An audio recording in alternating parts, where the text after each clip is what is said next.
Hello mga ka-farm! For today's video, kumain kami sa Abi Buffet Plus na matatagpuan sa Pulong Maragol, Angeles City, Pampanga.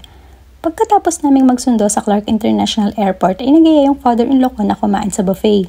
Dahil nga madalas niyang makita sa mga social media ito, ay dito na daw kami kakain. 5:30 PM na makarating kami dito at sobrang dami nang nakapila. Pupunta na kaagad ako dito sa may counter kung saan meron silang lane for walk-in at may reservation. Since walk-in kami, dito na ako nagpila.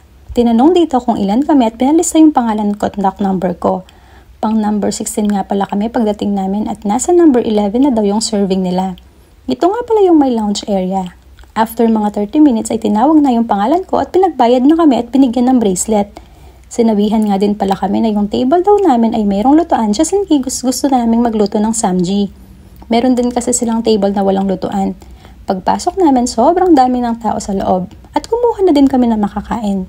Meron silang Filipino, Korean, Italian, Western at Chinese food. Kumuha ako ng lechon, pansit, Shanghai, siomai, pizza, pasta, biringhe, vegetable salad at mga fruits. Bagong luto din yung mga food nila dito dahil dito sa mga station sila nagluluto. Meron silang dessert station at iba't ibang klase ng juices para sa kanilang mga drinks. May performance pa ngayon mga nagtatrabaho nila. Meron silang soft drinks at alcoholic beverages pero may bayad. Sobrang sarap ng mga pagkain dito. Talaga namang nabusog kami. Kaya naman kung naghahanap kayo ng bagong kainan, try nyo na dito. Yun lang mga ka-farm!